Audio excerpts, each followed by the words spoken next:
గురుగారు ఆషాఢ మాసం. ఆషాఢ మాసం యొక్క ప్రత్యేకత ఏంటి? ప్రత్యేకించి ఆషాఢ మాసానికి కొన్ని ప్రత్యేకతలు ఉంటాయి. ఆ మాసాన్ని ప్రతి ఒక్కరు కూడా గుర్తుపెట్టుకుంటూ ఉంటారు. ఎందువల్లంటారు? ఆషాఢ మాసం అన్ని మాసాల్లోకెల్లా కూడాను ఆధ్యాత్మికంగా చాలా ప్రత్యేకమైనది. హ్మ్. దానికి కారణం ఏమిటి అంటే, మన తెలంగాణ ప్రాంతంలో కూడా మనం చూస్తూ ఉంటాం. విశేషించి అమ్మవారి ఆరాధనలు, ఆ! అంటే గ్రామ దేవతల యొక్క ఆరాధనలు, బోనం ఉత్సవాలు జరిగేటటువంటి మొట్టమొదటి పండగ. అంటే మనం చైత్ర మాసం నుంచి మనం గనక తీసుకున్నట్లయితే, చైత్రం, వైశాఖం, జ్యేష్టం ఈ 3 మాసాల్లోనూ మనకి ప్రత్యేక ఉత్సవాలంటూ ఏమీ కనపడవు. అవును. అంటే అందరూ ఆచరించుకునేటటువంటివి. కానీ బోనం ఇట్లాంటి ఉత్సవాలు వచ్చేసరికి మనకి ఆషాఢ మాసంతోనే మొదలవుతాయి. హ్మ్. ఇక రెండవది, పెద్దలు ఆకా మావై అని ఒక నానుడి వాక్యం చెప్తారు. హుహు. అంటే ఆషాఢ మాసం, అలాగే కార్తీక మాసం, అలాగే మాఘ మాసం, వైశాఖ మాసం ఈ 4 ఆధ్యాత్మిక మాసాలు. అందుట్లో మొట్టమొదటి మాసం ఏదంటే ఆషాఢ ఆషాఢం. మాసం. కాబట్టి ఆషాఢ మాసానికి ఆధ్యాత్మికంగా చాలా ప్రత్యేకత సంతరించుకొని ఉన్నది. అందువల్ల ఆషాఢ మాసం అన్నిటికంటే కూడా ఆధ్యాత్మిక పరంగా చాలా ముఖ్యమైనది. ఇందులోనే మనకి సూర్యుడు ఉత్తరాయణంలో నుంచి దక్షిణాయనంలోకి ప్రవేశిస్తాడు. హుహు. ఆ దక్షిణాయన ప్రవేశం జరిగినటువంటి తర్వాత తపఃకాలం అంటారు దాన్ని. ఎక్కువ ఆధ్యాత్మికంగా పూజలు కానీ, హోమాలు కానీ, జపాలు కానీ, అలా ఏది సాధన చేసినా కూడా ఎక్కువ ఫలితం వస్తుందన్నమాట. ఈ ఉత్తరాయణం అనేటటువంటి సందర్భంలోనేమో పెళ్ళిళ్ళు అవి బాగా ఎక్కువ చేసుకుంటూ ఉంటారు. అంటే ఉదాహరణకు మొన్న మనం చూస్తే మొన్నటిదాకా బాగా పెళ్ళిళ్ళు, అవును. గృహప్రవేశాలు, వాతావరణం అంతా బాగా కనపడేది. హ్మ్. కానీ ఇప్పటి నుంచి మీరు చూస్తే ఆధ్యాత్మికంలోకి వెళ్ళిపోతాం మనం. హ్మ్. ఉదాహరణకి ఇప్పుడు మనం ఆషాఢం బోనం ఉత్సవాలతో మనకు మొదలైతే హ్మ్. తదుపరి మాసం శ్రావణ మాసం. అంతా అమ్మవారు, అవును. వరలక్ష్మి వ్రతాలు, మంగళగౌరి వ్రతాలు ఇత్యాదులతో మనకి అది నిండిపోతుంది. తర్వాత భాద్రపద మాసం వినాయకుడు, గణపతి నవరాత్రులు, పితృపక్షాలు వాటితో నిండిపోతుంది. హ్మ్. తర్వాత ఆశ్వీజ మాసం అంతా దసరా ఉత్సవాలు, అమ్మవారు అలా నిండిపోతుంది. హ్మ్. ఆ తర్వాత కార్తీక మాసం, ఆ తర్వాత మార్గశిర మాసం. ఇక్కడి నుంచి అసలు ఆధ్యాత్మిక సాధనకి మొట్టమొదటి మాసం ఏది అంటే అది మనకి ఆషాఢ మాసం అని చెప్పుకోవచ్చు. హ్మ్. అందుకని ఈ మాసంలోనే అనేకమైనటువంటి పర్వదినాలు ఉన్నాయి.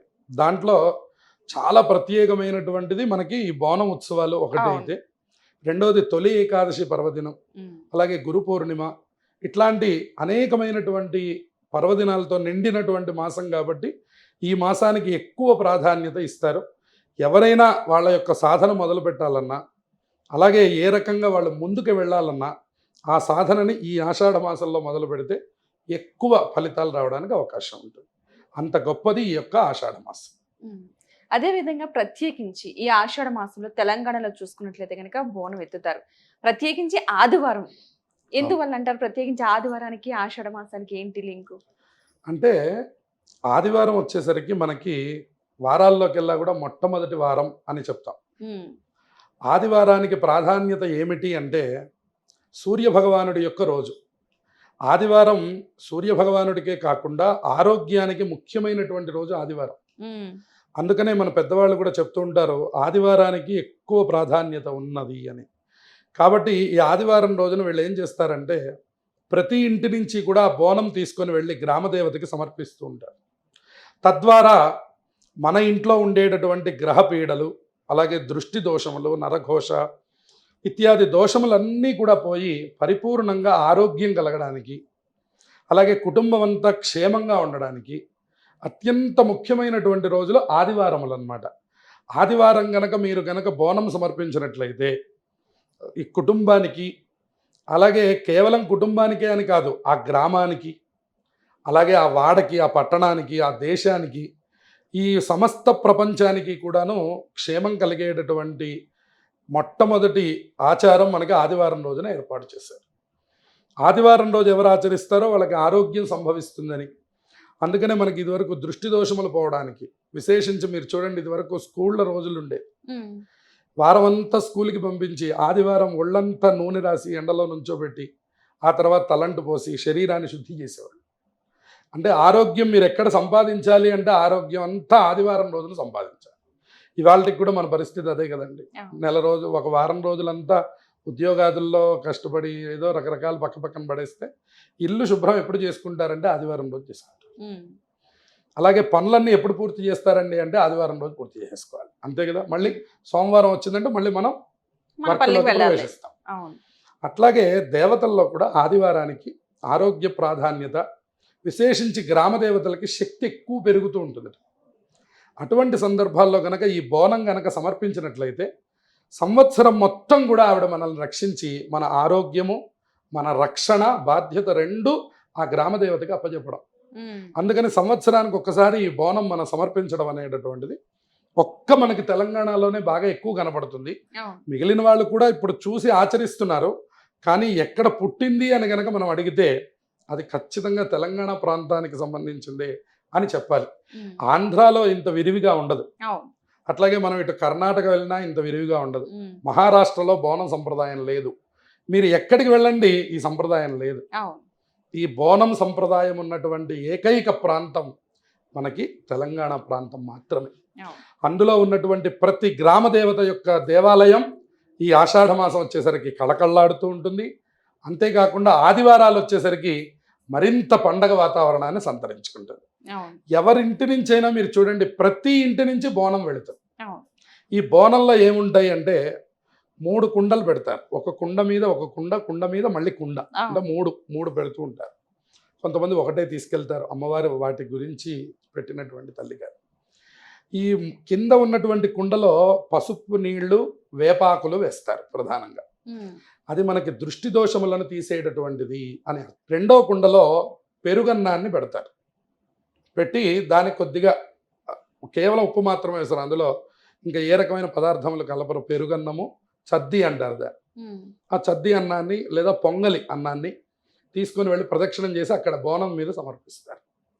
ఇక మూడవ దాంట్లో వాళ్ళకి ప్రీతికరమైనటువంటివి ప్రసాదాలు ఏవైతే ఉన్నాయో, ఇక మనకి జంతు మాంసములు ఇత్యాదులన్నీ కూడా పెట్టుకొని వెళ్ళి సమర్పిస్తారు. వీటి ద్వారా ఈ నీళ్ల ద్వారా దృష్టి దోషములను అమ్మవారు తీసేస్తారు శాంతించి. ఆ తర్వాత ఎప్పుడైతే మీరు ఆ ప్రసాదం పొంగలో తర్వాత చద్దో ఏదో మన ఇంటి నుంచి ఆనవాయితీ ఏది ఉందో, అంటే మన పెద్దవాళ్ళు ఎట్లా ఆచరించారో మనం అట్లా ఆచరించాలి. దాంట్లో నాకు తెలిసినంత రెండు రకాలే ఉంటాయి. ఒకటి పొంగలి, ఒకటి పెరుగన్నం. ఈ రెండు ఉంటాయి. ఇది వాళ్ళ ఇంటి ఆచారాన్ని బట్టి చేసుకుంటారు. ఎప్పుడైతే ఆ ప్రసాదం సమర్పించారో అమ్మవారు మీ యొక్క రక్షణ బాధ్యతను స్వీకరించారు. అందుకని ఆ బోనమును అక్కడ సమర్పించి ఒక ప్రసాదాన్ని తట్టలో పెట్టుకొని ఇంటికి వచ్చేస్తారు.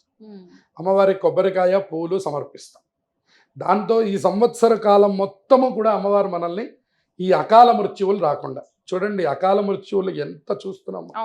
మొన్న ఈ మధ్యనే మనం ఆ విమాన ప్రమాదాన్ని చూసాం. చూడండి, సంబంధించినటువంటి వాళ్ళు సరే, ఆ విమానం ఎక్కినందుకు, విమానం ఫెయిల్ అయినందుకు వాళ్ళు వెళ్ళిపోవడం సరే, ఎక్కడో కూర్చొని అన్నం తింటున్నటువంటి వాళ్ళ మీదకి వెళ్ళి ఇది పడడం ఏమిటి? ఇది పడడమే కాకుండా నేను ఇంకొక చోట చూశాను. అది ఆ పక్కన ఉన్నటువంటి టీ అమ్ముకునేటటువంటి ఆవిడ కొడుకు పక్కనే ఒక చిన్న రూమ్లో పడుకొని ఉన్నట్ట. ఈ విమానం పడినటువంటి శకలం వెళ్ళి వాడి మీద పడింది. ఆ పిల్లవాడు కూడా అక్కడికక్కడే మృతి చెందాడు. చూడండి, దీన్నే అకాల మృత్యు అంటారు. ఆ పిల్లవాడి వయస్సు 14 సంవత్సరాలు. ఆ తల్లి కూడా ఊహించాలి. ఆ తల్లి టీ స్టాల్లో ఉండి టీ పెడుతుంది ఆవిడ. ఆ కొడుకు ఒక 14 సంవత్సరాలు ఉంటాయి. ఆ హాస్టల్లో చదువుకుంటున్న పిల్లలందరికీ కూడా 25 మించి ఎవరు ఉండరు. 25 సంవత్సరములకు మృత్యు రావడాన్ని అకాల మృత్యు అంటారు. అకాల మృత్యు పోవాలి అంటే బోనం ఉత్సవాల్లో అందరూ పాల్గొనాలి. అటువంటి సందర్భాల్లోనే అమ్మవారు మనకి రక్షణ కల్పిస్తారు అని మన ప్రాంతంలో గట్టిగా నమ్మి, అందుకనే బోనం వచ్చేసరికి కుటుంబం అంతా ఒక చోటికి చేరతారు. ఆ రోజు చక్కటి వస్త్రధారణం చేసుకొని, చక్కగా కాళ్ళకి పసుపు, కుంకుమ అన్ని అలంకారములు చేసుకొని, శిరస్సు మీద ఆ బోనం పెట్టుకొని బయలుదేరి వెళ్ళి బోనం సమర్పిస్తారు. ఇది ఒక గొప్ప ప్రక్రియ. గ్రామదేవత ఉపాసన చేయడంలో ఇది చాలా ఉత్తమమైనటువంటి ప్రక్రియ. అంటే చాలా మంది ఆనవాయితీగా బోనం సమర్పించే వాళ్ళు ఉంటారు. అదే కాకుండా ఎవరైనా సరే ఒకవేళ అమ్మవారికి బోనం సమర్పించాలి అని అనుకుంటే, కొత్తగా ఉన్నవాళ్ళు బోనం సమర్పించవచ్చు అంటారా? ఏమైనా నియమాలు ఉంటాయా? నియమాలంటూ ప్రత్యేకంగా ఏమీ లేవు. కాబట్టి మనం ఇక్కడ ప్రాంతంలో ఉంటున్నాం. ఉదాహరణకి మనం ఎక్కడి నుంచో, ఆంధ్ర ప్రాంతం నుంచో, కర్ణాటక ప్రాంతం నుంచో వచ్చాము. అమ్మవారికి బోనం సమర్పించాలని మనం అనుకుంటే మన గ్రామ దేవతకు మనకు సమర్పించుకోవడంలో ఎటువంటి నియమాలు లేవు. ఉదాహరణకి కేరళలో ఉన్నటువంటి అయ్యప్ప స్వామి కోసం మనం అందరం ఇక్కడ మాల వేసుకుంటున్నాం. కాబట్టి ఆ మాల వేసుకొని తమిళ వాళ్ళ పద్ధతి ఒక రకంగా ఇరుముడి కట్టుకొని పడి పూజ చేయడం ఒక పద్ధతిలో ఉన్నది. తెలుగు వాళ్ళ పద్ధతి ఒక రకంగా ఉన్నది. కేరళీయ పద్ధతి ఒక పద్ధతిగా ఉన్నది. కానీ అందరి భక్తులు చేరేది అల్టిమేట్గా భగవంతుడి దగ్గరికి. అట్లాగే ఈ బోనం ఉత్సవం కూడా ఎవరైనా ఆచరించవచ్చు. ఇంటి ఆనవాయితీతో ఎక్కువగా పని లేదు. కాకపోతే మిగిలినటువంటి వాళ్ళు ఆ పొంగలి ఇవి తీసుకెళ్లకుండా కేవలం తల మీద ఒక నీళ్ల కుండ పెట్టుకొని అందులో వేపాకులు వేసుకొని అంతవరకు వెళ్ళి ప్రదక్షిణం చేసి అమ్మవారికి కనుక సమర్పించినా కూడా చూడండి, అందుకే మీరు చూస్తుంటే అక్కడక్కడ మీకు కనపడతాయి చిన్న చిన్న చెంబులు కూడా చిన్నపిల్లలు తీసుకొని వెళ్తారు. అంటే ఇది ఆనవాయితీకి సంబంధం కాదు, అమ్మ మమ్మల్ని రక్షించమ్మా అని కోరుకోవడం. కాబట్టి ఇది ఎవరైనా ఆచరించవచ్చు. దీనికి ఏ రకమైన నియమాలు ప్రధానమైనటువంటి అంశాలతో సంబంధం లేదు. ఇది అందరికీ సంబంధించింది.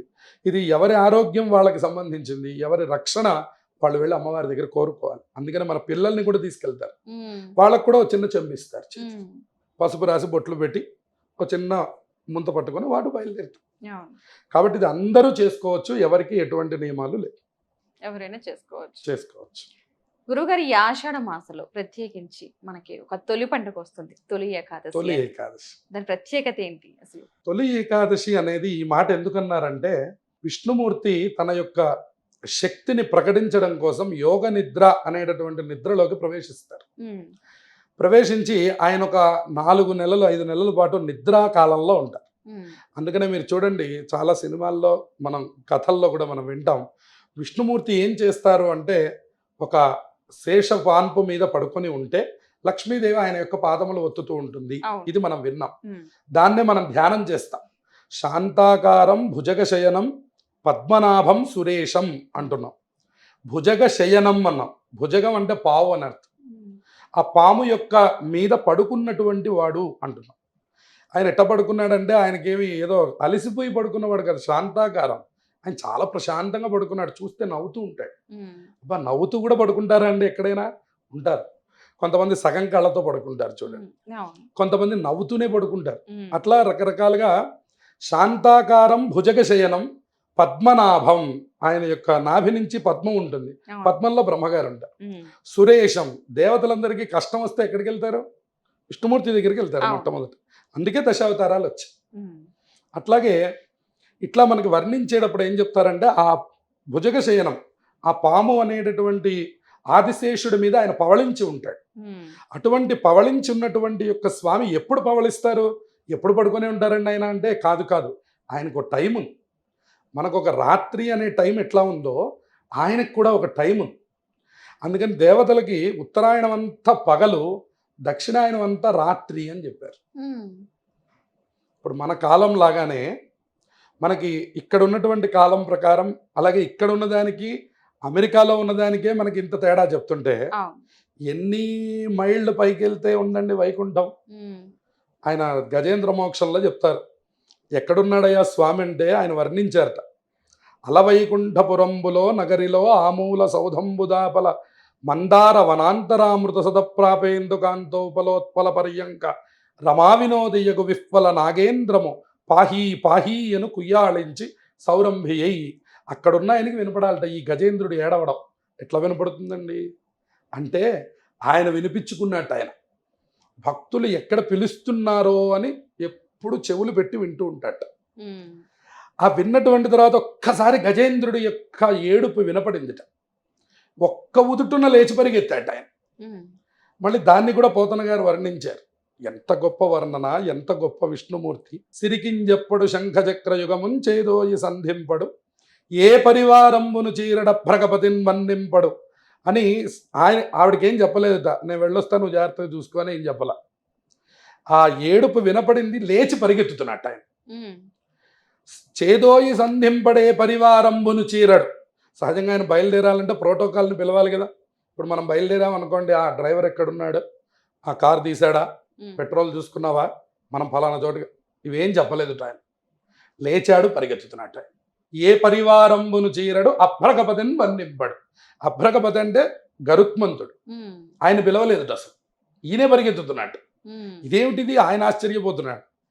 శ్రీకుచోపరి చేలాంచలమైన వీరుడు, శంఖచక్రయుగమున్ చేదోయి సంధింపడు. ఈ చేతిలో శంఖం సరిగ్గా ఉందా అండి, ఒకసారి చూడండి, ఒకసారి ఇటు చూడండి అని. అవి ఏం లేవు. శంఖం పట్టుకున్నాడా, చక్రం పట్టుకున్నాడా, అమ్మవారికి చెప్పాడా, గరుత్మంతుని పిలిచి ఎక్కమన్నాడా, ఇవేమీ లేవుట. భక్తుడు పిలిచాడా పరిగెత్తుకుంటూ వచ్చేస్తాడు, ఆయన పని అది. అటువంటి విష్ణుమూర్తి యోగ నిద్రలోకి వెళ్ళేటటువంటి సమయం అంట. ఏది? తొలి ఏకాదశి పండుగ. అంత గొప్ప పండుగ అన్నమాట ఇది. అందుకని ఈ తొలి ఏకాదశి అనేటటువంటిది అసలు దేనికి తొలి అని అడిగారు. అంతే కదండి, తొలి అంటే మొదలు అని అర్థం. అవును. అసలు దేనికి మొదలు? నిద్రపోవడానికి మొదలా అనే ప్రశ్న కలిగినప్పుడు చెప్పారు, కాదు కాదు, ప్రతి మనిషి కూడా ఏకాదశి వ్రతం చెయ్యాలి అని మనకి ధర్మశాస్త్రం చెప్తాను. అంటే ఇప్పటికి కూడా మనం చూస్తూ ఉంటాం, చాలామంది ఏకాదశి అండి ఇవాళ నేను అన్నం తినండి అంటే. అవును. ఏకాదశి వ్రతం నువ్వు చెయ్యాలి అని మొదలు పెట్టాలంటే అది ఎప్పుడు మొదలు పెడతావు? ఏమంటే నేను ఎప్పుడు మొదలు పెట్టాలి? సంవత్సరం మొత్తంలో 12 నెలలు ఉన్నాయి. 12 నెలలకి 12 రెళ్ళు 24 ఏకాదశులు వస్తున్నాయి. నేను ఎప్పుడు మొదలు పెట్టాలండి అంటే ఇది తొలి, ఇది మొట్టమొదటి ఏకాదశి. ఈ ఏకాదశి రోజున ఈ వ్రతం కనుక నువ్వు మొదలు పెడితే నీకు మహావిష్ణువు యొక్క అనుగ్రహం కలుగుతుంది. ఇప్పుడు మనం చెప్పుకున్నాం కదా, ఆయన అనుగ్రహం ఎట్లా ఉంటుంది? మన ఒక్క పిలుపుని అందించిన మాత్రం చేత లేచి పరిగెత్తుకుంటూ వచ్చేస్తాం. చివరికన్నాడు, శ్రీకుచోపరి చేలాంచలమైన వీడడు గజ ప్రాణావనోత్సాహి అన్నాడు. శ్రీకుచోపరి చేలాంచలం అంటే అమ్మవారి పమిట కొంగు అని అర్థం. అమ్మవారి పమిట కొంగు ఆయన యొక్క నడుము యొక్క వడ్డాణమునకు చిక్కుకున్నది. ఈయన ఏం చేశాడు? గజేంద్రుడు పిలవంగానే లేచి పరిగెత్తుతున్నాడు. పరిగెత్తేసరికి ఇక్కడ చిక్కుకున్నటువంటి పమిట కొంగు మీద నుంచి ఇలా తొలగి వచ్చిందట. ఆవిడ పరిగెత్తుతోంది, ఆయన పరిగెత్తుతున్నాడు, ఆవిడ పరిగెత్తుతోంది, ఆయన పరిగెత్తుతున్నాడు, వెనకాల గరుత్మంతుడు పరిగెత్తుతున్నాడు. ఇదేమిటి, నన్ను ఎక్కకుండా మీరు పరిగెత్తుతున్నారు? అందుకని వీళ్ళందరూ పరిగెత్తుతున్నారట. తర్వాత ఎక్కేట ఆయన కొంత దూరం పరిగెత్తిన తర్వాత త్వరగా పదా అని ఎక్కేట. అంటే భక్త రక్షణ కోసం నిరంతరంగా అలా ఎదురు చూస్తున్నాడు అని మనకి పురాణములు అంత గొప్పగా చెప్పాయి. అందువల్ల తొలి ఏకాదశి అనే పండగ అన్ని పండగలలోకెల్లా మొట్టమొదటిది. ఎవరు ఏకాదశి వ్రతం చేయాలనుకుంటున్నారో ఏకాదశి వ్రతం గనక మానేస్తే మళ్ళీ చెప్తున్నాడు అకాల మృత్యువు రాదు అని చెప్తున్నాడు. ఇదివరకు వాళ్ళు దిట్టంగా బతికారు, 80 ఏళ్ళు ఆయన లేచి ఒక 25 కిలోల బియ్యం బస్తా వేసుకొని లోపల పెడతాడండి అంటారు. ఎట్లా వచ్చిందన్నారు ఈ శరీర దారుఢ్యం? ఎవరు ఏకాదశి రోజు అన్నం మానేస్తారో వాళ్ళ ఖాతాలో ఒక వారం రోజుల ఆయుర్దాయం వేస్తారు. అందువల్ల ఏకాదశి రోజు అన్నం మానేస్తే అంత గొప్ప గొప్ప ఫలితాలు వస్తాయి. అలానే మళ్ళీ ద్వాదశి రోజు సాయంత్రం 4 గంటలకు అన్నం తినకూడదు. ద్వాదశి రోజు పొద్దున్నే 9 అయ్యేసరికి అన్నం తింటే ముందు రోజు ఏకాదశి రోజు చేసినటువంటి ఫలితం వస్తుంది అన్నమాట. కనీసం 12 లోపల. అదేంటంటే 9ంటికి మేము జర్నీలో ఉంటాం కదా అంటే కనీసం 12 లోపల నువ్వు ఆహారం తీసుకొని విష్ణుమూర్తిగా ఉపవాసాన్ని సమర్పిస్తే అప్పుడు నీకు ఏకాదశి ఉపవాసం చేసినటువంటి ఫలితం వస్తుంది. దాని ద్వారా ఆయుర్దాయం కలుగుతుంది, మహావిష్ణువు అనుగ్రహం కలుగుతుంది, మనకి ఏది కావాలంటే అది కలుగుతుంది. శరీరం ఈ కాలంలో అన్నిటికంటే ముఖ్యమైనది ఏమిటి? శరీరమే, ఆరోగ్యం. అదొక్కటి కలగాలంటే ఈ తొలి ఏకాదశిని మీరందరూ బాగా జరుపుకోవాలి.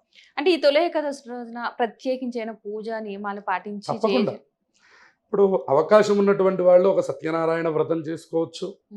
లేదు అందరూ కుటుంబం కూర్చొని ఒక్కసారి విష్ణు సహస్రనామం పారాయణ చేయవచ్చు. లేదండి మేము ఆ శ్లోకాలన్నీ ఏం చదువుకోలేమండి, అవన్నీ మేమెక్కడ చదువుతాము అంటే కనీసం 29 నిమిషాల పాటు ఉంటుంది మనకి ఈ విష్ణు సహస్రనామం. సుబ్బలక్ష్మి గారు చెప్పింది రకరకాలుగా ఉంది. కనీసం అది ప్లే చేసి మీరందరూ ఒక విష్ణుమూర్తి, ఒక వెంకటేశ్వర స్వామి దగ్గర కూర్చోండి.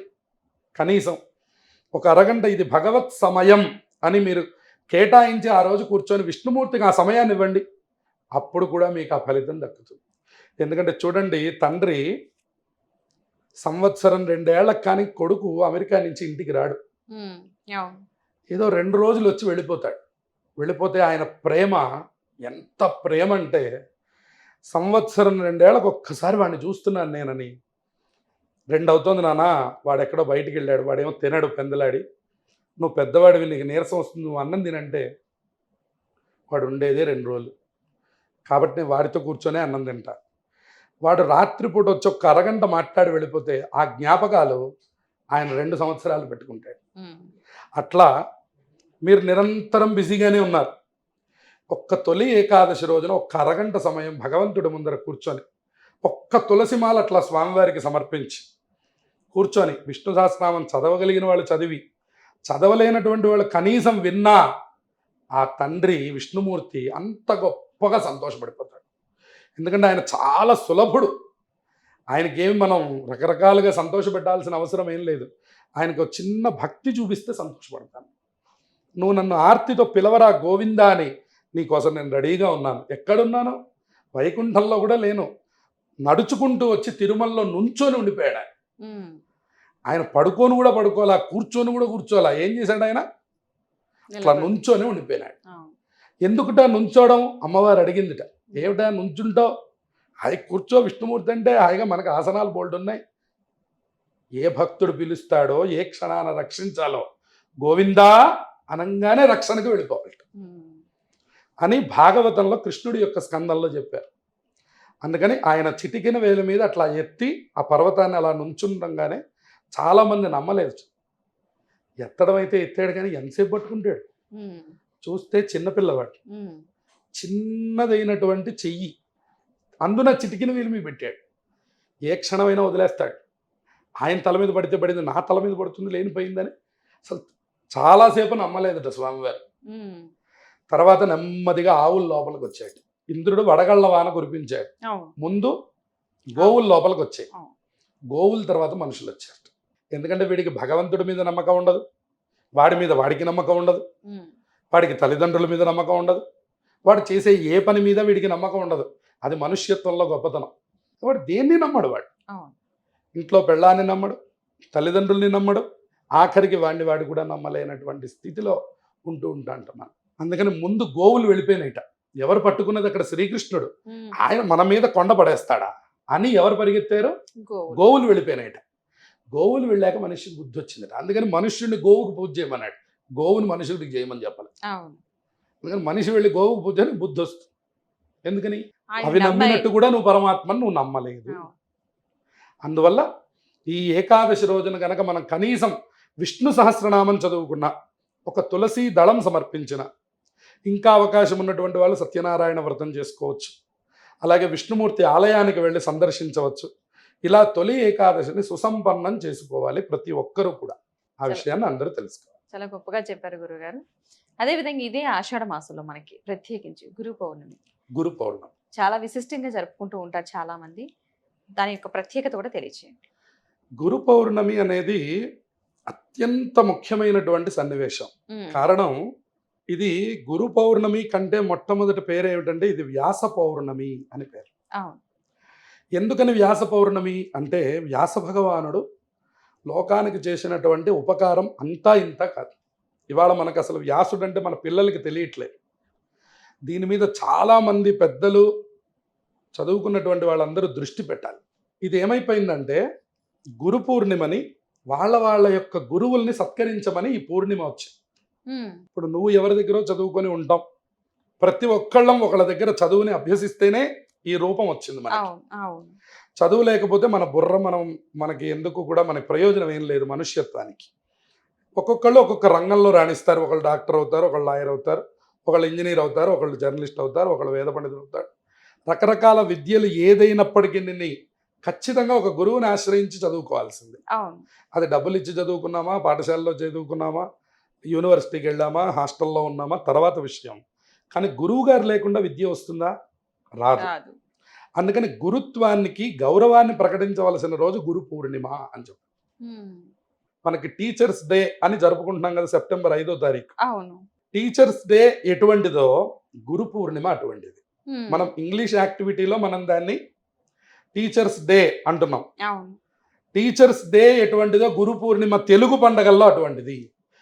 మళ్ళీ ఇంకా ఉదాహరణ చెప్పండి, మాకు ఇంకా ఏం అర్థం కాలేదంటే, జనవరి 1 ఉగాది ఎట్లాంటిదో టీచర్స్ డే గురు పూర్ణిమ అంటే. అవును. టీచర్స్ డే ఇంగ్లీష్ పండగ, గురు పూర్ణిమ తెలుగువారి పండగ. ఉమ్. తెలుగువారి పండగ అంటే ఇది తెలుగువారు జరుపుకోవాలా, మేము తమిళ వాళ్ళమంటే అయితే మేము జరుపుకోమంటారు.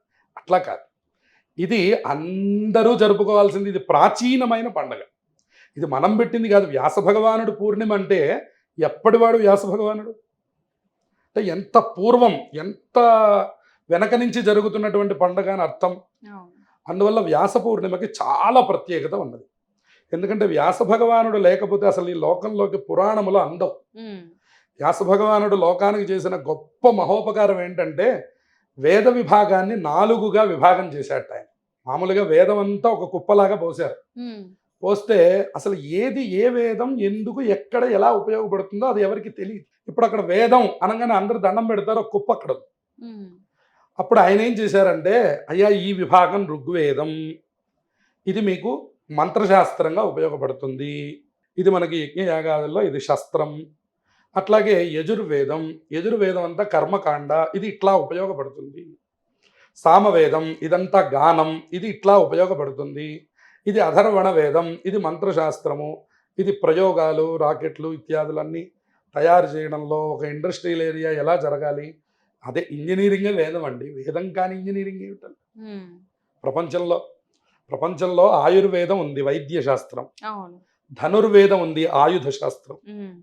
గాంధర్వం అంటే సంగీత శాస్త్రం ఉంది, ఇవాళ మన మ్యూజిక్ అంతా. సో మనకి అల్టిమేట్ వేదం కానటువంటిది, ప్రాచీనం కానటువంటిది, కొత్తగా కనిపెట్టింది ఏది ప్రపంచంలో లేదు. బాగా గుర్తుపెట్టి, ప్రాచీన విద్యల్ని అభివృద్ధి చేసే పథంలో మనం తీసుకెళ్ళాం, కానీ మూలం అక్కడే ఉన్నది. గాలిపటం యొక్క షేపు మారింది, దారం మారలేదు. బాగా గుర్తుపెట్టి, గాలిపటం ఎగిరేటటువంటి దారం మీ చిన్నప్పుడు కొనుక్కున్నదే ఇప్పుడు కొనుక్కోవాలి. దారం మారుతుందా అండి? మారదు. కానీ గాలిపటం రకరకాల షేపులు మారుతుంది. ఒకసారి హార్ట్ సింబల్లో వస్తుంది, ఒకసారి మనిషి సింబల్లో వస్తుంది, ఒకసారి రకరకాలుగా నచ్చినట్టు చేసుకోవచ్చు. కానీ దారం కామన్. కానీ దారం దాని మూలం.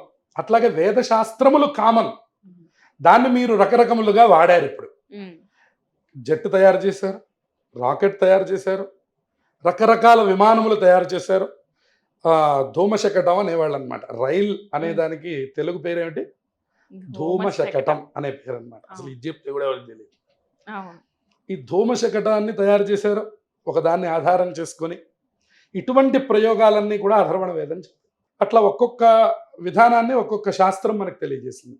ఇవన్నీ ఎవరు మనకి అందించింది? లోకానికి.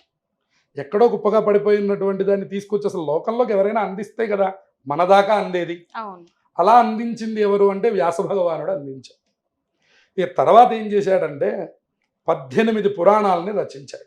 18 పురాణాలను ఆధారం చేసుకుని ఇవాళ మనం అన్ని రకాల వ్రతాలు కానివ్వండి, ఇప్పుడు ఇవాళ జరుగుతున్నటువంటి ప్రతి పూజా కార్యక్రమానికి ఏదో ఒక ప్రమాణం, ఫండమెంటల్ ఏదో ఒకటి ఉండాలి. అంటే ఆ ఫండమెంటల్ ఎక్కడి నుంచి తెచ్చుకోవాలి అంటే ఒక ఆధారాన్ని తెచ్చుకోవాలి. ఇది ఇక్కడ ఉంది. ఇప్పుడు చూడండి, డాక్టర్ చదివినటువంటి వాళ్ళ దగ్గరికి వెళ్ళామనుకోండి, లేదా ఒక న్యాయశాస్త్రంలోకి వెళ్ళినా కూడా ఆయన అంటారు అసలు ఈ చట్టం ఇక్కడ ఉంది అనేటటువంటిది ఒక గ్రంథం, ఒక బుక్ చూసి చెప్తాడు. అట్లాగే వైద్యంలో కూడా ఈ మందు ఇక్కడికి సరిపోతుంది అనేది కూడా ఒక వాళ్ళ యొక్క విభాగంలో ఇస్తారు. ఇచ్చాకనే ఆయన ఇక్కడ ప్రయోగిస్తాడు. అట్లాగే మనం ఈ పూజ చేసేటప్పుడు కూడా దీని మూలం ఏదో ఉంది, అది పురాణం. వేదం, శాస్త్రం, పురాణం అని 3 రకములు మనకి. దాన్నే శృతి స్మృతి పురాణానాం ఆలయం కరుణాలయం నమామి భగవత్పాద శంకరం లోకశంకరం అని. ఈ 3టిని కూడా ఆధారం చేసుకున్నటువంటి పని చేసింది ఎవరంటే వ్యాస భగవానుడు చేశారు. అందుకనే మనం విష్ణు సహస్రనామం మొదలు పెట్టేటప్పుడు కూడా మొట్టమొదటి ఎవరికి నమస్కారం చేస్తాం అంటే శుక్లాంబరధరం విష్ణుం శశివర్ణం చతుర్భుజం ప్రసన్నవదనం ధ్యాయేత్ సర్వ విఘ్నోపశాంతయే వ్యాసాయ విష్ణురూపాయ వ్యాసరూపాయ విష్ణవే నమో వై బ్రహ్మనిధజే వాసిష్ఠాయ నమో నమః అని వ్యాస భగవానుడి దండం పెడితే కానీ విష్ణు సహస్రనామం చెప్పలేదు. ఎందుకంటే విష్ణు సహస్రనామం ఎక్కడుందో తెలుసా? విష్ణు సహస్రనామం ఎక్కడి నుంచి పుట్టింది అంటే మహాభారతంలో నుంచి పుట్టింది.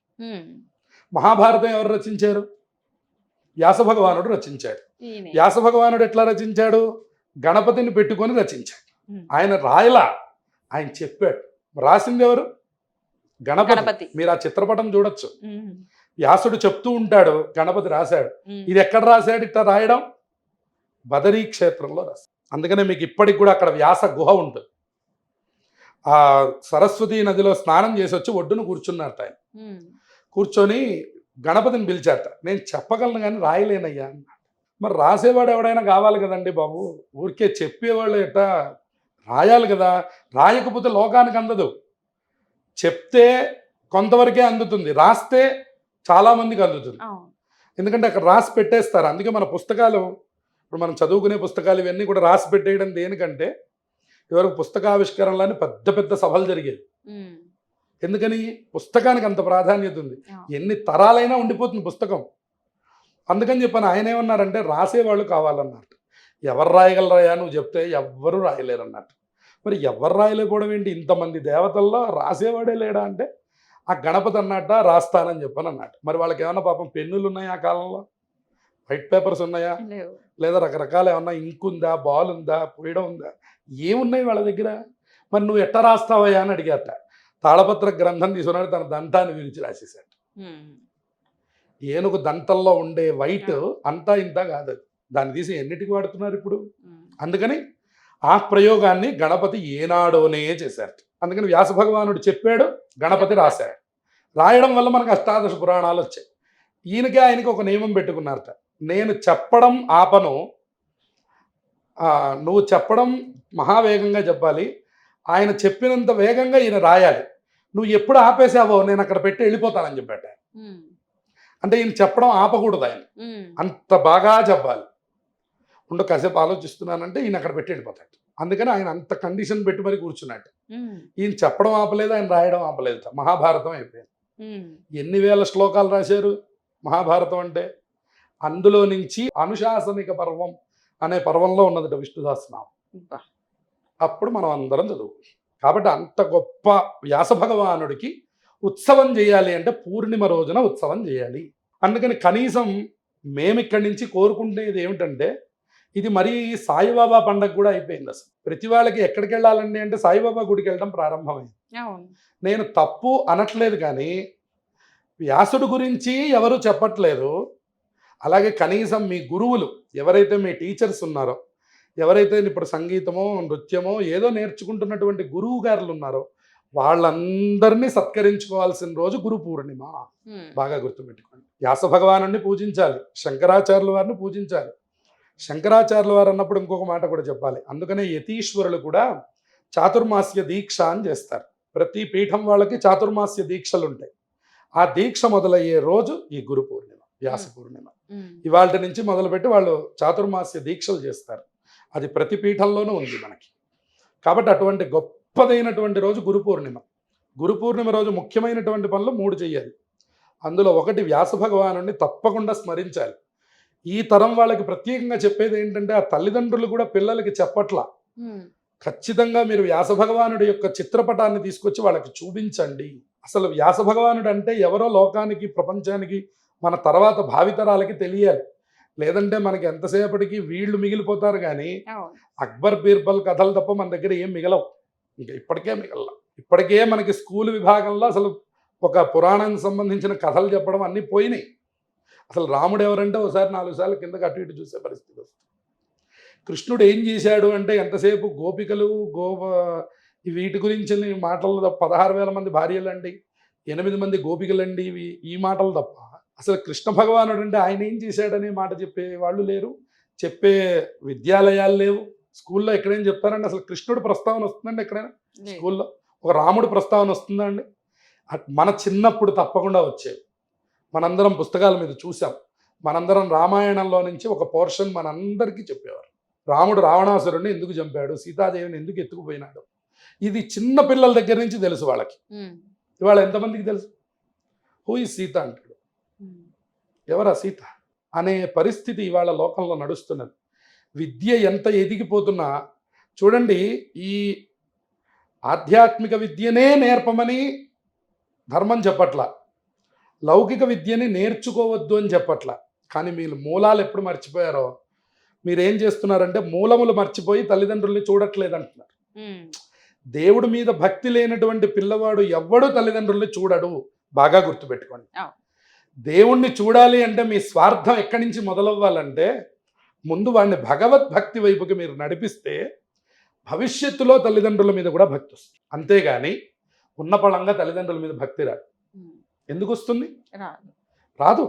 ఇవాళ అనాథాశ్రమాలు వస్తున్నాయన్నా, వృద్ధాశ్రమాలు వస్తున్నాయన్నా, తల్లిదండ్రులు తీసుకువెళ్ళి రోడ్డు మీద వదిలేసి వస్తున్నారన్నా, మీరు చెప్పవలసినటువంటి ఏ రకమైనటువంటి మంచి మాటలు చెప్పలేదు. మీరు కూడా ఎంతసేపటికి గతాన్ని తవ్వి సంతోషపడుతున్నారు. ఏమని? మా తాతగారండి. ఎందుకు మీ తాతగారికి? నువ్వేం చేసావు? మా తాతగారండి అప్పట్లో చాలా పూజలు చేసావు. నువ్వేం చేస్తున్నావు? నీ సంగతి ఏమిటో చెప్పు, నీ తర్వాత తరానికి నువ్వేమందించావు చెప్పు, నీ పిల్లలకి నువ్వేం నేర్పించావు చెప్పు. నీ పిల్లవాడికి వ్యాస భగవానుడు అంటే తెలుసా? నీ పిల్లవాడికి శంకరాచార్యుల వారు అంటే తెలుసా? అసలు నీ పిల్లవాడికి గురువు గారు అంటే ఏమిటో తెలుసా? అప్పుడు గురు పూర్ణిమని జరుపుకోవాలి. అందుకు మనం జరుపుకోవాలి, వాళ్ళని జరిపించేటట్టుగా మనం చెయ్యాలి, అవును. వాళ్ళని ఇన్వాల్వ్ చేయాలి. చేసి ఒరేయ్ వాళ్ళ గురు పూర్ణిమ, నీకు చదువు చెప్తున్నటువంటి మీ టీచర్ గారికి ఇదిగో ఈ చిన్న సత్కారం చేసిరా. డబ్బు రూపంలో కాకపోయినా ఆయనకు ఉపయోగపడే వస్తువు ఒకటి కొని వారికి అందిస్తే ఆ పిల్లవాడి మీద ఆ గురువు గారికి ఒక అనురాగం కలుగుతుంది. ఆ గురు శిష్య సంబంధం అద్భుతమైనటువంటి విద్యకి కారణం అవుతుంది. ఉమ్. ఇదివరకటి వాళ్ళు అట్లాగే చేసేవాడు, ఇప్పటికీ ఉంది అది. గురు శిష్య సంబంధం ఎక్కడికి పోలేదు. గురు శిష్య సంబంధం నడవాలి అంటే ఆ గురు పూర్ణిమని బాగా జరుపుకోవాలి. గురు పూర్ణిమని పిల్లలకి తెలియజేయాలి. గురు పూర్ణిమ అంటే సాయిబాబా గుడికి వెళ్ళి లైన్లో నుంచొని కొబ్బరికాయ కొట్టడం కాదు. మళ్ళీ మళ్ళీ గుర్తుపెట్టుకోండి. గురు పూర్ణిమ అంటే మిమ్మల్ని మీరు ఉద్ధరించుకోవడం. ఏ రకంగా? మా గురువుల్ని ఆశ్రయించి వాళ్ళ ఆశీర్వచనాలు పొందడం. సాయిబాబా గుడికి వెళ్ళొద్దన్న అభిప్రాయం కాదు, అదే పెద్ద విషయం అనుకుంటున్నారు. కాదు, ఇది గురు పూర్ణిమ అంటే ఇది వ్యాస పూర్ణిమ. ఇది వ్యాస భగవానుడికి సంబంధించింది, ఇది గురువులకి సంబంధించింది, ఇది తల్లిదండ్రులకి సంబంధించింది. తల్లిదండ్రులే కదండి మొట్టమొదటి గురువులు. అవును. అమ్మ లోకం చూపించి ఇదిగోరా ఈయన నాన్న అని కూడా అమ్మే చెప్పాలి కదండి, మనకెట్ట తెలుసు? తండ్రిని చూపించి ఈయన మీ తండ్రి, ఇదిగో ఈయన నీ మామయ్య, ఈయన మీ తాతయ్య అని చెప్పవలసిన మొట్టమొదటి గురువు తల్లి. తర్వాత లోకాన్ని చూపించి నాన్న ఇదిగో ఇది నీ స్కూలు, ఇదిగో నీకు ఫలానా ప్రొఫెసర్ ఈయన, నువ్వు ఈయన్ని ఆశ్రయించాలి, ఈయనతో ఉండాలి, ఇట్లా ఉండాలి, ఇట్లా చెయ్యాలి అని చెప్పని ఆయన నడవడికతో వాడికి నడక నేర్పేటటువంటి వాడు తండ్రి. ఆ తర్వాత నీకు చదువు అనే జ్ఞానాన్ని నీ యొక్క బుర్రలోకి నింపి నిన్నుగా నిలబెట్టేటటువంటి వాడు గురువు. అందుకనే అజ్ఞాన తిమిరాంధస్య జ్ఞానాంజన శలాకయ చక్షురున్మీలితం ఏన తస్మై శ్రీ గురవే నమః అన్నాడు. అజ్ఞానం అనేటటువంటి ఈ చీకట్లలో కొట్టుకుంటున్నటువంటి సమయంలో ఒక చిన్న కాగడ వెలుగు వస్తుందిట, దాని పేరే గురువు అన్నారు. చూడండి, ఆ సమయంలో అదే అవసరం. ఏమంటే నా జేబులో ₹1,00,00,000 ఉన్నాయి, అర్జెంటుగా ఇక్కడికి ఒక 10 లైట్లు వచ్చి వెలగాలని వెలుగుతుందా? వెలుగు. నా దగ్గర ఐఫోన్ ఉందండి, కావాలంటే ఇది మీకు ఇచ్చేస్తాను, ఒక్క లైట్ వేయండి ఇక్కడ అంటే వెలుగుతుందా? వెలగదు. మీరు ఏం చేయండి అక్కడ పనికిరాదు. అక్కడ కావాల్సింది జ్యోతి మాత్రమే. ఆ జ్యోతి ఎవరు వెలిగించారో ఆయన్ని గురువు అన్నారు. ఏదో మనం పాడైపోతూ ఉంటాం, ఒరే నాన్న తండ్రి అని చెప్పేటటువంటి గురువు దొరికినప్పుడే మనం వెళ్ళిపోతాం. ఎవరో మనల్ని మార్చిన వాళ్ళు మన జీవితంలో తప్పకుండా ఉంటారు. అది ఏ వయసు వారికైనా. ఇదేదో పిల్లలకి చెప్పమన్నారు, పిల్లలకి సంబంధించింది అని మీరు అనుకోవద్దు. ఇది అందరికీ సంబంధించింది. మీరు ఏ ఏజ్ వాళ్ళైనా సరే, మీకు 75 సంవత్సరాలు వస్తే మీ జీవితంలో కూడా మీకు కొంతమంది ముఖ్యులు ఉంటారు. మిమ్మల్ని ఆధ్యాత్మిక మార్గంలోకి నడిపినటువంటి గురువులు మీకు ఉంటారు. వాళ్ళ దగ్గరికి వెళ్ళండి, వాళ్ళని సత్కరించండి. అది మీరు గురు పూర్ణిమని జరుపుకున్నట్టు. అందుకని ఈ గురు పూర్ణిమ అత్యంత విశేషమైంది. అందుకనే మొట్టమొదటి మాసంలో పెట్టారు. ఇక్కడ ఇంకొక మాట మనం ఏం చెప్పుకోవచ్చు అంటే, ఇక్కడ మీకు ఏ రకమైన ఫంక్షన్లు మీకు అడ్డురావు. దీన్ని మీరు మహా ఆనందంగా జరుపుకోవాలి. చూడండి, కార్తీక పౌర్ణమి వచ్చేసరికి ఈ తీరిక ఉండదు, ఆశ్వీజ పూర్ణిమ వచ్చేసరికి ఈ తీరిక ఉండదు, భాద్రపద పూర్ణిమ వచ్చేసరికి గణపతి నిమజ్జనాలు జరుగుతూ ఉంటాయి. మిగతా ఏ పూర్ణిమకి ఈ తీరిక ఉండదు. ఏ తీరిక ఏ సమయంలో ఎక్కడ ఎలా పెట్టాలో ఆ ఋషులకి, కాల నిర్ణయం చేసే ఋషులకి తెలుసు. కాబట్టి గురు పూర్ణిమను తీసుకొచ్చి ఆషాఢ మాసంలో పెట్టారు. అంత గొప్పగా నిర్ణయం చేశారు గురు పూర్ణిమని. ఇప్పుడు చూడండి, మనం గురు పూర్ణిమని మనం ఎలా జరుపుకుంటున్నాము అని మనం ప్రశ్నించినప్పుడు కేవలం మనం ఒక సాయిబాబా దేవాలయానికి వెళ్ళడమో, లేదంటే ఏదో గుడికి వెళ్ళి కొబ్బరికాయ కొట్టి రావడం అని మాత్రమే మనం అనుకుంటున్నాం. కాదు, అది ఇంట్లో జరుపుకోవాలి, మన పిల్లలతో జరుపుకోవాలి, మన గురువులతో జరుపుకోవాలి, మనకంటే ఒక స్థాయి పెద్దవాళ్ళతో జరుపుకోవాలని ఈ సందర్భంగా అందరూ తెలుసుకొని ఆచరించాలి అని ఈ సందర్భంగా తెలియజేస్తాం. చాలా గొప్పగా చెప్పారు గురుగారు. యాక్చువల్గా ఏంటంటే గురు పౌర్ణమి అన్నది మీరన్నట్టు సాయిబాబా గుడికి వెళ్ళాలి అని ఫిక్స్ అయిపోయారు చాలా మంది. కొంతమంది మాత్రమే ఇలా గురువుని పూజించాలి, మనకి విద్య నేర్పిన ఒక దారి చూపించిన గురువుకి మాత్రం మనం సత్కరించుకోవాలన్నది కొంతమందికి మాత్రమే తెలుసు. సో దీని ద్వారా మరికొంతమంది తెలుసుకుంటారని ఆశిద్దాం. అదే విధంగా గురుగారు, ఆషాఢ మాసంలో ప్రత్యేకించి ఆడవారు గోరింటాకు పెట్టుకుంటూ ఉంటారు. ఎందువల్ల అంటే ప్రతి నెలలో పెట్టుకున్నది వేరైతే, గతం నుంచి ఎక్కువగా విన్నది ఆషాఢ మాసంలో ఖచ్చితంగా ఆడపిల్లలు గోరింటాకు పెట్టుకోవాలి అని చెప్పి, దేనికి సూచిక? ఆషాఢ మాసంలో గోరింటాకు పెట్టుకోవడం అనేటటువంటిది బాగా ప్రహతంగా అన్ని చోట్ల కనబడుతుంది. మిగతా అన్ని సమయాల్లో గోరింటాకు పెట్టుకోవడం కంటే కూడా ముత్తైదు స్త్రీలకి చాలా ముఖ్యమైనటువంటి సౌభాగ్య వస్తువు ఏదైనా ఉందంటే అది గోరింటాకు అన్నమాట. అందుకే మీరు చూడండి అమ్మవారి చిత్రపటాలు అవన్నీ చూసినప్పుడు మీకు ఎప్పుడు అమ్మవారి చెయ్యి మీకు ఆ అన్ని వేళ్ళు గోరింటాకు పెట్టి, ఉదాహరణకు మీకు ఎవరైనా వేషం వేసి నాట్యం చేసినటువంటి రూపాల్లో చూసినప్పటికీ కూడాను వాళ్ళు కాళ్ళకి పారాణి చేతికి గోరింటాకు ఉన్నట్లుగానే, అంటే మనం లత్తుక అని అది పెట్టుకుంటూ ఉంటాము, అటువంటి సందర్భంలోనే ఉన్నది అనేటటువంటి మాటని చెప్తారు. కాబట్టి అటువంటి గొప్పదైనటువంటి ప్రక్రియ ఏమిటి అంటే కనుక ఈ మాసంలో పెట్టుకునేటటువంటి ఈ ఉత్సవం అన్నమాట. దీన్ని మన వాళ్ళు ఏం చేస్తారంటే ఈ మాసంలో ప్రత్యేకించి ఒక పేరంటంలాగా చేస్తారు. వాళ్ళు పెట్టుకోవడమే కాకుండా ఇంకో 5-6 కలిసి కూర్చొని ఒక చోటగా వాళ్ళు బొట్టు పెట్టుకొని దీన్ని గోరింటాకు పేరంటం అని కూడా అంటారు. విశేషించి కన్యకామణులు పెళ్లి కానటువంటి వాళ్ళందరూ కూర్చొని పెట్టుకొని దానికి సంబంధించిన పాటలు ఉన్నాయి. ఓ మంచి మొగుడు రావాలని, అది ఎలా పండితే దాన్ని బట్టి కూడా కొన్ని రకాలైనటువంటి నిర్దేశాలు చేయడం, ఓహో ఇలా పండితే ఇటువంటి మొగుడు వస్తాడని, ఇలా రకరకాలైనటువంటి ప్రకరణాలు మన ప్రాచీనమైనటువంటి వాళ్ళు చాలా గొప్పగా పెట్టున్నారు. అది ఒక శాస్త్రీయమైనటువంటి విషయం. ఇక సైంటిఫిక్గా మనం చూసినట్లయితే ఇది వర్షాకాలం మొదలయ్యేటటువంటి సందర్భం. ఈ వర్ష ఋతువులో ప్రత్యేకించి ఎన్నో రకములైనటువంటి వ్యాధులు మనకి వచ్చేటటువంటి అవకాశం ఉంది. ఉదాహరణకు మనం కరోనా దగ్గర నుంచి బాగా నేర్చుకున్నాం. అంటే వెంటనే ఏది పడితే అది మనం ముట్టుకోమన్నమాట. ఏదైనా ముట్టుకునేటప్పుడు కొద్దిగా మనం జాగ్రత్తలు తీసుకొని, ఇప్పుడు ఇక్కడ ఉన్నటువంటి వస్తువుని అక్కడ పెట్టడానికి కూడా కొంచెం మనం జాగ్రత్తలు తీసుకుంటాం. అటువంటి జాగ్రత్తల్లో మన చేతికి ఎప్పుడు ఉండే శానిటైజ్ ఏమిటి అంటే గోరింటాకు అన్నమాట. గోరింటాకు ఉంటే ఆడవాళ్ళ చేతుల్లో నుంచి వ్యాధులు రావు అని.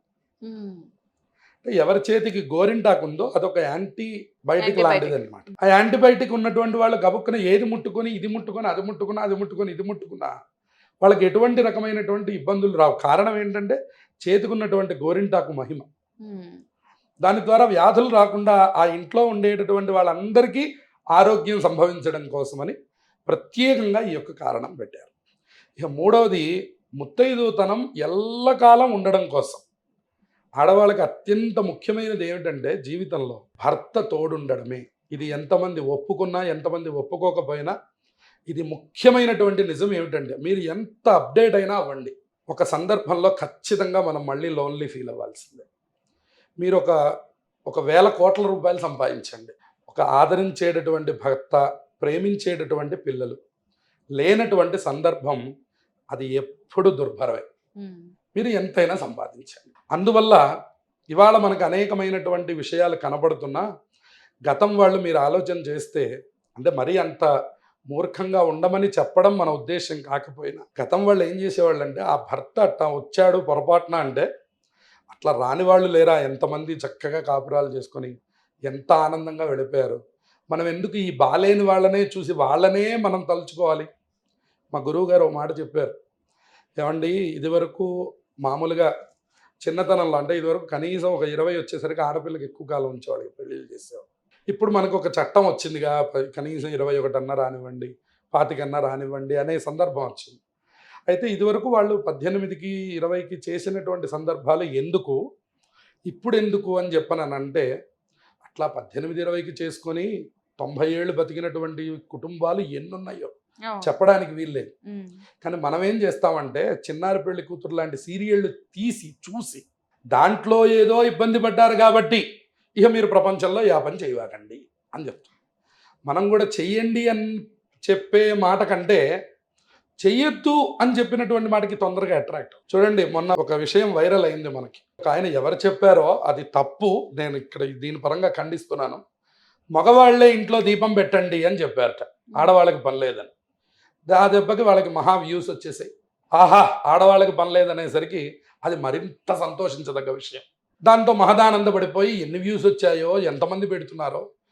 దాన్ని నేను తప్పు అని నేను అనట్లేదు. ఆవిడ దూరం ఉన్నప్పుడో, ఆవిడ ఏదన్నా పనిలో ఉన్నప్పుడో ఈయన దీపారాధన చేసి వెళ్ళిపోవడంలో తప్పు లేదు. కానీ అసలు ఆవిడకి ఏం సంబంధం లేదు, దీపం మగవాడే పెట్టాలన్నారు చూసారా, అది చాలా తప్పు. దీపం ఎవరు పెట్టాలండి? ఆడవాళ్ళు పెట్టాలి. ఆ చిన్న జ్ఞానాన్ని కూడా మర్చిపోయి అంకితం అయిపోయే పరిస్థితికి వచ్చాం. అదేమంటే యూట్యూబ్లో చెప్పారు కదండి మగవాళ్ళే పెట్టాలని, కాబట్టి మేము ఆ పక్కకి వెళ్ళాం. మీరే దీపం పెట్టుకోండి, మీరే పూజ చేసుకోండి, మీ గోల మీరు పడండి, మనం హాయిగా వచ్చేస్తాం. అప్పుడు ఆ ఇంటికి కలిసి రమ్మంటే ఎలా కలిసి వస్తుంది? అసలు కోడలు ఇంట్లో మొట్టమొదట అడుగు పెట్టంగానే ఏం చేయిస్తారు? దీపం పెట్టిస్తారు. ఎందుకని? జన్మంతా నువ్వే దీపం పెట్టాలని. అంతేగాని ఇవాళ నువ్వు దీపం పెట్టు, రేపటి నుంచి వాడు వస్తాడని కాదు. కాదు. ఎప్పుడు దీపం ఆడవాళ్లే పెట్టాలి. ఇది మళ్ళీ బాగా గుర్తుపెట్టుకోండి. లోకంలో అనేకం జరుగుతున్నాయి. దీపం మగవాళ్ళు పెట్టమనడం, ఇటువంటివన్నీ కూడా చూడడం లోకంలో జరుగుతున్నది. కాబట్టి ఈ దీప ప్రాధాన్యతని కూడా కోల్పోయాం మనం. అందువల్ల ఆడవాళ్ళు చేయవలసినటువంటి ముఖ్యమైనటువంటి సుమంగళి తత్వాల్లో మొట్టమొదటిది ఏమిటంటే అలంకరించుకోవడం, రోజు అలంకారం చేసుకోవడం. అలంకారంలో కూడా మొట్టమొదటి పని ఏమిటంటే దీపారాధన చేయడం. దీపారాధన తర్వాత ఏమిటి అంటే కనుక ఈ గోరింటాకు పెట్టుకునేటటువంటి ఉత్సవాన్ని చేసుకోవడం. ఈ మాసంలో ఈ ఉత్సవాన్ని ప్రత్యేకంగా చేయడం వల్ల ముత్తైదు స్త్రీలకేమో భర్తతో కూడినటువంటి పరిపూర్ణమైనటువంటి ఆరోగ్యం కలుగుతుంది, అలాగే సుమంగళి తత్వం దీర్ఘ సౌమంగళ్యం కలుగుతుంది అని చెప్పారు. వివాహం కానటువంటి కన్యకా స్త్రీలకి ఉత్తమమైనటువంటి వరులతో వివాహం జరుగుతుందని చెప్పారు. అందుకని చెప్పని ఈ ఉత్సవాన్ని బాగా చేస్తారు ఈ ఆషాఢ మాసంలో. గురువుగారు, ఆషాఢ మాసంలో వివాహాలు జరిపించరు, కొన్ని రకాల శుభకార్యాలు కూడా చేయకూడదని అంటుంటారు. అసలు ఆషాఢ మాసంలో చేయకూడని వెయ్యి, ఎందుకు శుభకార్యాలు చేయకూడదు అంటారు? అదేవిధంగా భార్యాభర్తల్ని అసలు దగ్గర కూడా ఉండనివ్వరు, వీటి కారణాలు ఏంటి అసలు? ఆషాఢ మాసం శూన్యమాసం అనే పేరుతో పిలుస్తారు. మనకి సంవత్సరం మొత్తంలో 3 శూన్యమాసాలు ఉంటాయి. ఒకటి ఆషాఢ మాసం, 2 భాద్రపద మాసం, అట్లాగే పుష్యమాసం. జనవరిలో వచ్చే పుష్యమాసంలో కూడా సంక్రాంతి నెల అంటారు. ఏ రకమైన శుభకార్యాలు చేయరు. దీన్ని మన వాళ్ళు సూర్యుడి యొక్క సంచారాన్ని దృష్టిలో పెట్టుకొని నిర్ణయం చేశారు. దీన్ని మూల త్రికోణములు అంటారనమాట. సూర్యుడు తన యొక్క బలాన్ని తగ్గించుకున్నప్పుడు శుభకార్యాలు జరగవు. అట్లాగే సూర్యుడు ఈ 3 సందర్భాల్లో ఉన్నప్పుడు తన బలాన్ని పూర్తిగా కోల్పోయి ఉంటాడు. అందుకని రవి బలం లేనటువంటి ముహూర్తాన్ని పెద్దలు అంగీకరించరు. కనుక సూర్యుడు బలం ఉంటేనే శుభకార్యానికి కూడా బలం. కాబట్టి ఆయన సర్వలోక కర్మసాక్షి. కాబట్టి మనం ఏ రకమైన కర్మలు చేయాలన్నా ఇటువంటి కార్యక్రమాలన్నిటికీ సూర్యుడి యొక్క అనుగ్రహం ఉంటే తప్ప కావు. అందువలన సూర్య భగవానుడి యొక్క ఇది లేనప్పుడు ఈ కార్యక్రమాలు చెయ్యరు. ఇక మిగతా గ్రహములకి మూఢమి అంటారు, సూర్య భగవానుడికి శూన్యము అంటారు. అందుకని సూర్య భగవానుడు అస్తమయంలోకి వెళ్ళే సందర్భాన్ని శూన్యమాసం అనే పేరుతో పిలుస్తారు. కాబట్టి ఈ మాసంలో మనకి అటువంటి వివాహాలు కానీ, గృహప్రవేశాలు కానీ, శంకుస్థాపనలు కానీ ఏ రకంగానూ ఇవి జరగవు. అన్నప్రాశనలు, బారసాలలు, అలాగే ఇల్లు మారడం, నూతన వ్యాపారములు ప్రారంభించుకోవడం లాంటివి కూడా ఈ మాసంలో చేయవచ్చు. కానీ పెళ్ళిళ్ళు ఏది ముహూర్తం బేస్ చేసుకొని ఉంటుందో అది జరపరు, అంతవరకు. ఇక రెండవది మీరు అడిగింది భార్యాభర్తలు, అది కూడా ఒక్కటే సంవత్సరం మనకు చెప్పారు. మళ్ళీ పై ఆషాఢం నుంచి మళ్ళీ మామూలుగా యథావిధిగానే ఉంటారు. మొదటి ఆషాఢానికి మాత్రం ఈ నియమం పెట్టారు. దేని వలన అంటే ఆషాఢంలో జరిగేటటువంటి యొక్క దాంపత్యం వలన సక్రమమైనటువంటి సంతానం కలగదు అని పెద్దలు చెప్తూ ఉండేవారు ఇదివరకు. ఎందువలన? రవిబలం ఇందాక నేను చెప్పినట్టు శూన్యంగా ఉండడం వల్ల. ఈ ఆషాఢ మాసానికి వచ్చేసరికి మరీ ప్రత్యేకమైనటువంటి రోజులు కనుక ఆషాఢ మాసంలో భార్య భర్త ఒక దగ్గర ఉండకూడదు. కానీ ఈ మాట వినడానికి మనకు కొద్దిగా ఇబ్బందిగా అనిపిస్తుంది. అసలు మీరెవరు దూరం చేయడానికి? శాస్త్రం చెప్పడం ఏంటి, వాళ్ళు చెప్పడం ఏంటి అనే ప్రశ్న కలిగినప్పుడు మన వాళ్ళ అత్తగారి పేరు ఇస్తారు. అందుకని లోకంలో భార్యాభర్తలు అనే మాట అందరూ ఆషాఢ మాసంలో అత్తగారింట్లో ఉండకూడదు అంటారు. ఇదివరకు వాళ్ళు అత్తగారి ఇల్లు వేరండి, మా ఇల్లు వేరండి అనలేదుగా. అందుకని అత్తగారి మీద పెట్టారు. ఈ నెపం భర్త మీద పెడితే ఇప్పుడు బాగా తెలివిగల వాళ్ళం అడుగుతాం కదండి, ఆషాఢ మాసంలో పనికిరాని నేను శ్రావణ మాసంలో ఎలా పనికి వచ్చామండి అనే ప్రశ్న కలగకుండా ఈ అపవాదం భర్త మీద పెట్టకుండా ఈ అపవాదం తీసుకొని వెళ్ళి అత్తగారి మీద పెట్టన్నారు. అత్తగారు కోడలు ఒక్క గడపలో ఉండరాదు అని చెప్పారు. ఇక్కడ అత్తగారు అన్న శబ్దానికి అర్థం భర్త అనే అర్థం. వాళ్ళిద్దరూ ఒక గడపలో ఉండి వాళ్ళ దాంపత్యాన్ని కొనసాగించకూడదు అని ప్రత్యేకంగా దృష్టి పెట్టి, ఎందుకంటే మొదటి సందర్భం సంతానం కోసం వాడుకోవాలి అనేది పెద్దల మాట. మనం ఇప్పుడు 2 ఏళ్ల తర్వాత ప్లాన్ చేస్తాం, 3 ఏళ్ల తర్వాత ప్లాన్ చేస్తాం అని అంటున్నాం మనం. కానీ ఇదివరకు వివాహం అయింది అంటే వెంటనే తదుపరి కార్యక్రమం సంతానం. హ్మ్. ఆ తర్వాత మీరు ఏ ప్లాన్‌లైనా చేయండి, పనులన్నా చేయండి గానీ, ఇప్పుడు మొట్టమొదటి ప్లాన్ కోసం అని చెప్పని వాళ్ళు ఆషాఢం నుంచి కొంచెం దూరంగా వెళ్ళు. ఆషాఢం తర్వాత నువ్వు ఎప్పుడూ ఏ రకంగా ఇబ్బంది లేకుండా మీరు మీ దాంపత్యాన్ని కొనసాగించవచ్చు అని కూడా ఒక సైంటిఫిక్‌గా ఒక రీజన్ చెప్పేవారు. ఇక రెండోది ఆషాఢంలో కలిసి వచ్చినటువంటి వాళ్ళ దగ్గర నుంచి ఉండేటటువంటి కష్టాల్ని కూడా మన వాళ్ళు దృష్టిలో పెట్టుకొని, తద్వారా కొన్ని కొన్ని రాక్షస జనములు జరిగాయి. రాక్షసులు జన్మించారట ఆషాఢంలో చేయడం వల్ల. హ్మ్. అందువల్ల మన వాళ్ళు భార్యాభర్తల్ని ప్రత్యేకంగా దూరంగా ఉంచారు. ఇంకోటేంటంటే కలియుగానికి ఉన్నటువంటి ప్రత్యేకత ఏమిటయ్యా అంటే, త్రేతాయుగం వరకుట రాక్షసులు అనేటటువంటి వాళ్ళు కనపడుతూ ఉండేవాళ్ళట. ఈయన్ని చూడంగానే మీరు చెప్పొచ్చు, ఏవండీ ఈయన రాక్షసుడండి అని చెప్పొచ్చు, ఈయన దేవతలండి అనొచ్చు, ఈయన మనుష్యులండి అనొచ్చు. మహాకలి ప్రభావం ఏంటంటే అసలు రాక్షసులు ఎవరో తెలియదు, మనుషులు ఎవరో తెలియదు. కాబట్టి ఈ ఆషాఢ మాసాన్నైనా మీరు ప్రత్యేకంగా వినియోగం చేయకుండా ఆపాలి. ఎన్నో రాక్షస జననములు జరిగినటువంటి మాసం గనక ఈ మాసాన్ని దంపతులు దూరంగా ఉన్నట్లయితే తదుపరి నుంచి మీ సంతానం చాలా మంచి వృద్ధిలో ఉంటుంది అని పెద్దలు మనకి దీన్ని సైంటిఫిక్‌గా చెప్పారు. కాబట్టే మనం దూరంగా ఉంచడం, ఒకళ్ళ ఇంట్లో ఉండకుండా ఆ సంవత్సరం మాత్రమే, మళ్ళీ తర్వాత నుంచి యథావిధిగా వాళ్ళు కొనసాగుతారు.